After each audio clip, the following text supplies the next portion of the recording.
हरे कृष्णा। आज की वीडियो है धनतेरस पर सुने जाने वाली कथा। धनतेरस दिवाली के नजदीक और दिवाली से ठीक 2 दिन पहले कार्तिक माह के कृष्ण पक्ष की त्रयोदशी को धनतेरस मनाया जाता है। इस दिन माता लक्ष्मी और धन कुबेर और भगवान धन्वंतरी की पूजा की जाती है। पूरे साल में इस दिन को खरीदारी के लिए सबसे उत्तम माना जाता है। साथ ही सोना, चांदी, वाहन, घर, जमीन इत्यादि की खरीदारी भी की जाती है। लेकिन इसी दिन यम पूजा भी की जाती है। यह अत्यंत महत्वपूर्ण पूजा है। इस पूजा को करने से सिर्फ अकाल मृत्यु का भय बल्कि दोष भी खत्म होता है। पौराणिक कहानियों के अनुसार एक बार यमदेव ने अपने दूतों से प्रश्न किया कि क्या दूसरों के प्राण लेते समय उनको दया नहीं आती?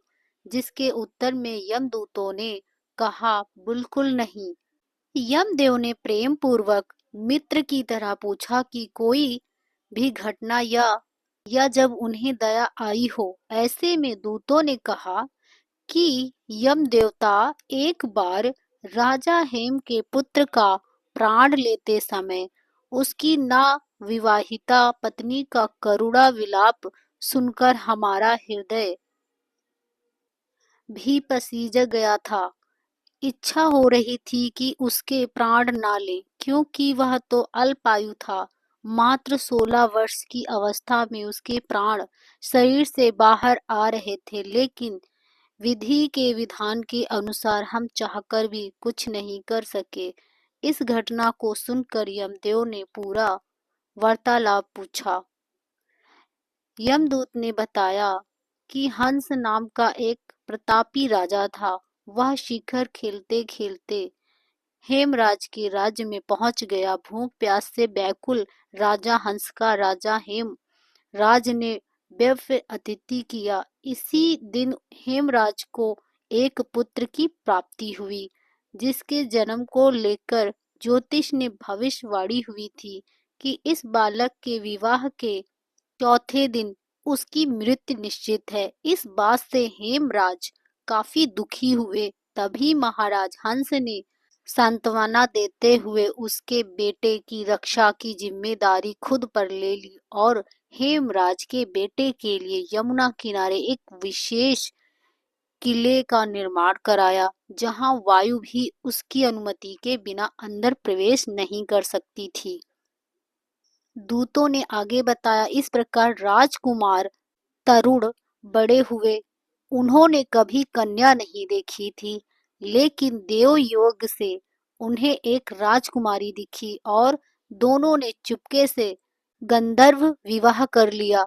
इसकी सूचना राजा हंस और हेमराज को मिलते ही दोनों ने नियति को टालने का प्रयास शुरू किया, लेकिन वे यमदूतों को नहीं रोक पाए और हमने राजकुमार तरुण के प्राण हर लिए। यमदूत ने यमराज से कहा, जहां कुछ समय पहले तक उत्सव का वातावरण था, वहीं चीख पुकार मच गई। नवविवाहित राजकुमारी तो ऐसे विलाप कर रही थी कि मेरा कठोर मन भी उसे सुनकर विचलित हो गया। हे यमराज, मैं स्वयं भी रोने लगा, परंतु कर्तव्य की डोर से बंधा होने के कारण मैं विवश होकर वहां से उसके प्राण लेकर चला आया। यमदेव भी यमदूत की बात सुनकर विचलित हो गए और इस प्रकार दोनों के बीच काफी बातें हुई और अकाल मृत्यु के दोष मुक्त होने को लेकर दूत के अनुरोध पर यमदेव ने कहा कि जो प्राणी कार्तिक कृष्ण पक्ष की त्रयोदशी की रात में मेरा पूजन करके दीपमाला से दक्षिण दिशा की ओर मुंह वाला दीपक जलाएगा, उसे कभी अकाल मृत्यु का भय नहीं रहेगा। साथ ही दीपक जलते समय उस जीव को जीवन भर धर्म मार्ग चलने का वचन भी देना होगा। जो ऐसा करेगा उसकी कभी अकाल मृत्यु नहीं होगी। वह समस्त सुखों का उपभोग करने के उपरांत ही मृत्यु को प्राप्त होगा। मान्यता यह भी है कि तब से ही कार्तिक कृष्ण पक्ष की त्रयोदशी यानी धनतेरस की रात यमराज जी की पूजा का विधान शुरू हुआ। यम कथा को सुनने से अकाल मृत्यु का भय कम होता है और दोष खत्म होते हैं।